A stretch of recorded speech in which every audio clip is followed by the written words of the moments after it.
കോൺഗ്രസ് അധികാരത്തിൽ വന്നാൽ ആഭ്യന്തരം കൈകാര്യം ചെയ്യുന്നത് ജമാഅത്തെ ഇസ്ലാമി ആയിരിക്കും. അങ്ങനെ സംഭവിച്ചാൽ കേരളത്തിൽ ഇനിയും മാറാടുകൾ ആവർത്തിക്കും.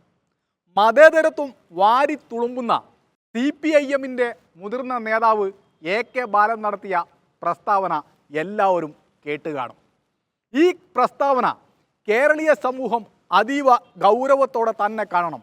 കാരണം ഭരിക്കുന്ന പാർട്ടിയുടെ സമുന്നതനായ ഒരു നേതാവാണ് ഇങ്ങനെ പറയുന്നത്. ഇൻ്റലിജൻസും ആഭ്യന്തരവുമൊക്കെ കൈകാര്യം ചെയ്യുന്നത് ഈ പാർട്ടിയാണ്. അതുകൊണ്ട് തന്നെ അതിന് അനേകം മാനങ്ങളുണ്ട്. 2003 മെയ് 2 മാറാട് കടപ്പുറത്ത് ഇരുട്ടിൻ്റെ മറവിൽ ഒരു സമൂഹത്തെ മുഴുവൻ ഇല്ലായ്മ ചെയ്യാൻ ഭീകരവാദികൾ കലാപം അഴിച്ചുവിട്ടു. 8 പേരെയാണ് നിഷ്കരുണം വെട്ടി നുറുക്കിയത്. കണ്ണിൽ കണ്ടവരെ മുഴുവൻ അരിഞ്ഞു വീഴ്ത്തിയിട്ട് അവർ ഓടിക്കയറിയത് മാറാടുള്ള മസ്ജിദിലേക്കാണ്. ആ മസ്ജിദിൽ പ്രാർത്ഥിക്കാൻ എന്ന പേരിൽ അവിടെ കയറി രക്തക്കറ കഴുകിക്കളഞ്ഞ് തെളിവുകൾ നശിപ്പിക്കാൻ കൂട്ടുനിന്നത് മുസ്ലിം ലീഗിൻ്റെ നേതാവും കേന്ദ്രമന്ത്രിയുമായിരുന്ന അഹമ്മദാണ്. ലീഗിൻ്റെ നിരവധി ആളുകൾ ആ കേസിൽ പ്രതികളാണ്. വാർഡ് കൗൺസിലർ അടക്കമുള്ള ലീഗ് നേതാക്കൾ ഇതിൽ പ്രതികളായിരുന്നു. മുസ്ലിം ലീഗ് ഇപ്പോൾ ചോദിച്ചിരിക്കുന്നത് 30 സീറ്റാണ്, 5 എണ്ണം കൂടുതൽ. മുസ്ലിം സമുദായത്തിന് വേണ്ടി മാത്രമാണ് തങ്ങൾ ഭരണം പിടിക്കുന്നതെന്നും മുസ്ലിം സമുദായത്തിൻ്റെ ഉന്നമനത്തിനായി UDF-നെ ജയിപ്പിക്കണമെന്നും ലീഗ് നേതാവും MLA-യുമായിരുന്ന KM ഷാജി കേരളീയ മതേതര സമൂഹത്തോടും പറഞ്ഞതൊന്നും നമ്മൾ മറന്നിട്ടുണ്ടാവില്ല.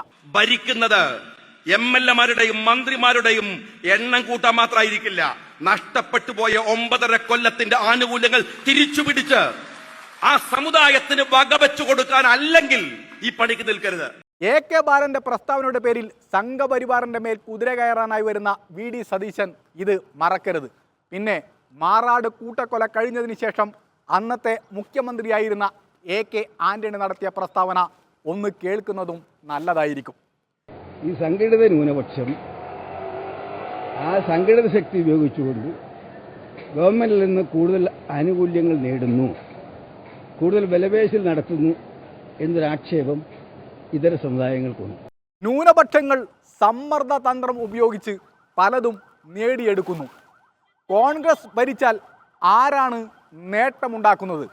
അത് തുറന്നു പറഞ്ഞത് AK ആന്റണിയാണ്. ഇടതും വലതും ഭരിച്ചിട്ടും ഭൂരിപക്ഷ സമുദായത്തിന് ഒന്നും ലഭിക്കുന്നില്ല എന്ന വെള്ളാപ്പള്ളി നടേശൻ പറഞ്ഞതും ഇതിൻ്റെ കൂടെ ചേർത്ത് വായിക്കണം. സത്യം വിളിച്ചു പറഞ്ഞതിൻ്റെ പേരിൽ വെള്ളാപ്പള്ളി നടേശൻ്റെ ദേഹത്ത് കരിയോയിലൊഴിക്കാൻ പറഞ്ഞത് മലപ്പുറത്ത് യൂത്ത് കോൺഗ്രസിൻ്റെ അധ്യക്ഷൻ ഹാരിസാണ്.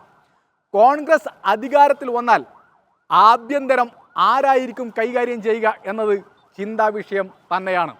അവിടെയാണ് BJP-യുടെ സംസ്ഥാന അധ്യക്ഷൻ രാജീവ് ചന്ദ്രശേഖർ മുഖ്യമന്ത്രി പിണറായി വിജയനോട് ഒരു കാര്യം സൂചിപ്പിച്ചത്. മുഖ്യമന്ത്രിയുടെ കൈവശം എൻ്റെ നമ്പറുണ്ട്, കേരളത്തിലെ ഹിന്ദുക്കളെ സംരക്ഷിക്കാൻ നിങ്ങൾക്ക് കഴിയുന്നില്ലെങ്കിൽ അക്കാര്യം എന്നോട് പറയുക, ഞാനത് പ്രധാനമന്ത്രിയുമായി സംസാരിക്കാം എന്നാണ് BJP-യുടെ സംസ്ഥാന പ്രസിഡന്റ് രാജീവ് ചന്ദ്രശേഖർ പറഞ്ഞത്.